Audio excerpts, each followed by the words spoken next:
हरे कृष्णा राधे राधे। श्री राधा चरितामृत भाग 133। प्रसंग रुक्मणी राधा भेंट भई। आज्ञा मिल गई है। सत्यभामा स्पष्ट कहाँ है। द्वारिकाधीश ने कि तुम्हें राधा से मिलना चाहिए। सत्यभामा मैं तुमसे ही कह रही हूँ, जिस राधा के लिए हमारे नाथ राधा राधा राधा कहते हुए भावुक हो उठते हैं, देखें तो सही कि कितनी सुंदर है वो राधा। देवर्षि नारद जी झूठ नहीं कहते। उन्होंने एक बार भरी सभा में कहा था कि पृथ्वी की कन्याओं में, देव कन्याओं में, नाग कन्याओं में महारानी रुक्मणी के समान कोई सुंदर नहीं है। और मैं ही क्यों, तुम भी अति सुंदर हो। अन्य रानियां भी किसी से कम तो नहीं हैं। सत्यभामा को कह रही थी महारानी रुक्मणी।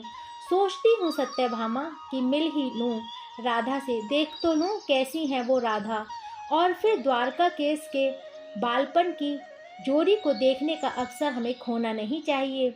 बात को समाप्त करते हुए चलने की तैयारी करने लगी थी रुक्मणी। जीजी खाली हाथ जाना उचित नहीं होगा, गौ का दुग्ध ले लो, राधा को पिला देंगे, अच्छा भी लगेगा। सत्यभामा की बात ठीक लगी रुक्मणी को। उष्ण करके दुग्ध एक पात्र में रख लिया और पात्र को ढककर ले चली सत्यभामा। आगे आगे रुक्मणी जी चल रही थीं। वृंदावन शिविर हंसता खेलता उत्सव मनाता ये शिविर है। पूरे कुरुक्षेत्र में ऐसा प्रेमपूर्ण शिविर शायद ही होगा। गीत गाए जा रहे हैं, ग्वाल बाल आनंदित हो नाच रहे हैं। तभी रुक्मणी और सत्यभामा ने प्रवेश किया। सब लोग स्तंभ से हो गए। भाभी राम राम, विचित्र है। मनसुख सबके सामने आगे बढ़कर भाभी कह रहा है। फिर ब्रज भाषा में सबसे बोला, अपने कन्हैया की पत्नियां हैं। बस मनसुख ने जैसे ही ये कहा, सब देखने के लिए आ गए। शिविर के जो लोग थे, कन्हैया की बहू आई है, बस इतना सुनना काफ़ी था। सब उठ कर आए थे देखने के लिए। माता यशोदा कहाँ है? रुक्मणी जी ने बड़े आदर से पूछा था। बहू वो सो गई है, थक जाती हैं जल्दी। आज उसका कन्हैया आकर गया है ना, तो सो गई है। तुम्हें जानकर आश्चर्य होगा कि 100 वर्षों से वो सोई नहीं थी। नंद बाबा आ गए थे और रुक्मणी को देखकर बड़े प्रसन्न थे। भाभी यही हैं तुम्हारे ससुर जी, हंसते हुए मनसुख ने कहा। सिर ढकते हुए नंदराय को वंदन करना चाहा रुक्मणी और सत्यभामा ने, पर ये पागल है मनसुख। बहू ये सब कुछ करने की जरूरत नहीं है। सुनो, सामने चली जाओ, राधा वहीं है, वहीं पर मिल लो उससे, यशोदा भी जाग जाएगी तब तक। बाबा ने राधा के पास भेज दिया रुक्मणी और सत्यभामा को। एक अत्यंत सुंदर गौर वर्णी है, पीली साड़ी धारण की हुई है। रुक्मणी चौंक गई। सत्यभामा देख वो रही राधा, बहुत सुंदर हैं ये तो इनके आगे हम तो कुछ भी नहीं है। रुक्मणी दुखी हो गई थी। फिर भी आगे बढ़ना तो था ही, जब आ ही गए हैं तो मिलना था ही। आगे चली रुक्मणी और सत्यभामा। सामने जो सुंदरी थी उनके आगे नतमस्तक हुई दोनों ही। हे राधा, मैं द्वारिका की महारानी रुक्मणी हूँ और ये सत्यभामा है, आपको हम नमस्कार करते हैं। रुक्मणी ने आगे बढ़कर ये सब कहा था और प्रणाम भी किया। नहीं नहीं, आपसे गलती हो गई, हम राधा नहीं हैं, वो सुंदरी बोल रही थी। फिर कौन है आप? ऐसी सुंदरता तो हमने कहीं आज तक नहीं देखी। फिर कौन है आप? रुक्मणी ने पूछा। मैं तो श्री राधा रानी की दासी, दासी की भी दासी हूँ। आप अंदर चलें, हमारी स्वामिनी भीतर बैठी हैं। उस प्रेमपूर्ण सेविका ने बड़ी विनम्रता से कहा था।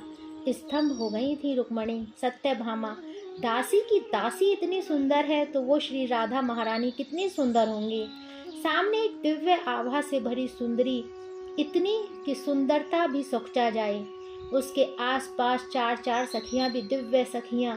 हे राधिके, मैं द्वारिका की महारानी रुक्मणी। इतना कहते हुए जैसे ही झुकी रुक्मणी, तभी ललता सखी ने उठा लिया। रुक्मणी को अपराध न कीजिए, मैं राधा रानी नहीं हूँ, मैं तो उनकी सेविका हूँ। पर मेरी स्वामिनी ने आज तक किसी को अपनी सेविका माना ही नहीं है। वो तो सबको सखी कहती हैं, सहचरी कहती हैं, ये उनकी महानता है। ललता सखी जब बोल रही थी तब उनके गुलाबी अधर, पतले पतले अधर और उनका मुखमंडल दिव्य तेज से दमक रहा था। चलिए मेरे साथ, इतना कहकर रुक्मणी और सत्यभामा को अपने साथ लेकर चलती थी ललता श्री राधा रानी के पास। ओहो, वो अस्थाई शिविर का कक्ष सुगंध से महक रहा था। चारों ओर सखियां बैठी थीं। रुक्मणी ने जब देखा तब उनका आत्मबल क्षीण हो रहा था। हीनता की शिकार होती जा रही थी रुक्मणी। श्री राधा रानी मध्य में बैठी हैं, पर श्री राधा रानी को कोई देख नहीं सकता, इतना तेज है उनके मुखमंडल में। हाँ, बस ऐसा लग रहा है कि मध्य में कोई ज्योति पुंज विराजमान है। स्वामिनी, कोई आपसे मिलने आई है, ललता सखी ने श्री राधिका के कान में कहा। मुझसे मिलने? ललते, मुझसे मिलने कौन आएगा? ओहो, कितनी मधुर मीठी आवाज़ थी, ऐसा लग रहा था कि सुनते ही रहें। श्याम सुंदर की पत्नियां आई हैं, ललता सखी ने कान में कहा। कहाँ है? श्री राधा रानी एकाएक उठकर खड़ी हो गई। रुक्मणी को दिखाया और सत्यभामा को भी। दौड़ कर गई श्री राधा रानी और बड़े प्रेम से रुक्मणी और सत्यभामा को अपने हृदय से लगा लिया था। अपने पास बैठाती हैं, रुक्मणी को छूती हैं। श्री राधा रानी केसों को छूती हैं, हाथ पकड़ती हैं। श्याम सुंदर प्रसन्न है ना? श्री राधा ने और कुछ नहीं पूछा, ना कुछ और कहा, बस यही प्रश्न, श्याम सुंदर प्रसन्न है ना? हाँ, प्रसन्न है, और आपसे मिलकर उन्हें ज़्यादा प्रसन्नता हुई है। आपको वे बहुत याद करते हैं, रात रात में आपका नाम लेकर अश्रु गिराते रहते हैं। रुक्मणी बोलती रही। तुम बहुत सुंदर हो। रुक्मणी के गालों को छुआ श्री राधा रानी ने। हंसी रुक्मणी, मैं सुंदर हूँ? हे राधिके, मैं तो आपकी दासी के बराबर भी सुंदर नहीं हूँ। नहीं नहीं, ऐसा नहीं है, आप सुंदर हो। आप मेरे श्याम सुंदर की पत्नी हो ना? उनका ख्याल रखना, उनको कोई कष्ट ना हो, उनका विशेष ख्याल रखना। इतना ही बोल पाई श्री राधा रानी। रुक्मणी के पीछे सत्यभामा भी थी। उन्होंने इशारा करके कहा, दुग्ध पिलाओ, प्रार्थना करके पिलाओ। सत्यभामा ने कहा, हे राधा रानी, ये गौ का दूध है, हम बड़े प्रेम से लाई थी, आप इसे स्वीकार करें। रुक्मणी ने वह दुग्ध सामने रख दिया। नहीं, आप लोगों ने क्यों कष्ट उठाया? श्री राधा ने मना कर दिया दुग्ध पीने से, पर श्याम सुंदर ने भेजा है आपके लिए यह दूध। सत्यभामा ने झूठ बोल दिया। श्याम सुंदर के नाम से दूध पी गई। ये सत्यभामा को विश्वास था और हुआ भी यही। क्या मेरे श्याम सुंदर ने दूध भेजा है मेरे लिए? बस सामने रखे हुए पात्र का ढक्कन हटाया और बिना कुछ विचार किए ये पूरा दूध पी गई। हाँ श्याम, कहते हुए फिर मूर्छित हो गई श्री राधा रानी। प्रणाम करके रुक्मणी सत्यभामा निकल गई अपने शिविर की ओर। मैया यशोदा से मिलने कल आ जाएंगे, ऐसा सोचते हुए चली जा रही हैं ये दोनों महारानियाँ। उफ, सुंदरता की तुलना में तो हम कहीं टिकती ही नहीं हैं। क्या रूप, क्या सौंदर्य, क्या लावण्य, कोई तुलना नहीं है राधा रानी की, रुक्मणी की। यही सब कहती हुई अपने शिविर में आ गई थीं। चरण बंदन किया द्वारिकाधीश का। रुक्मणी और सत्यभामा ने राधा से मिलनी। कैसी है राधा, सुंदर है ना? मुस्कुरा रहे थे द्वारका केस ये सब कहते हुए। ओहो, ये क्या? रुक्मणी चौंक गई।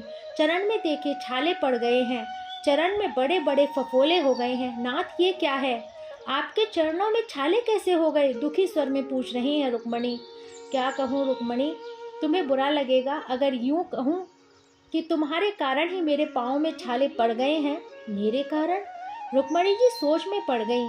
सुनो रुक्मणी, सुनो, श्री राधा सदैव मेरे चरणों का ही चिंतन करती रहती हैं। उनके हृदय में मेरे चरण ही रहते हैं। वो दूध नहीं पीती, पर तुमने उन्हें दूध पिलाने के लिए मेरा नाम लिया और मेरे नाम से वो एक ही सांस में पूरा दूध पी गई। उन्होंने ये भी नहीं देखा कि दूध गर्म कितना था। हे रुक्मणी, मेरी राधा कोमांगली हैं, और क्या उस गर्म दूध को वह सह लेती? नहीं। और वैसे भी मेरे चरणों का ध्यान इतनी तन्मयता से उनका चल रहा था, वो गर्म दूध मेरे ही चरणों को मानो अभिषेक कर रहा था। दूध गर्म था, फिर मैंने दूध का सारा ताप अपने ही इन पाँव में ले लिया। मैं अपनी कोमलांगी राधा को कोई ताप दे नहीं सकता था ना? रुक्मणी स्तंभ थी, नेत्र सजल हो उठे थे। कृष्ण मुस्कुराए और बोले, राधा क्या है? अब समझ में आया रुक्मणी। रुक्मणी ने सिर झुका लिया था। सत्यभामा ने प्रणाम किया था। राधा क्या है ये समझ में आ गया था। राधा क्या है? दोनों महारानियों की नेत्र नीचे हो गए थे। आज का प्रसंग इतना ही, कल इससे आगे का। जब तक के लिए हरे कृष्णा, राधे राधे।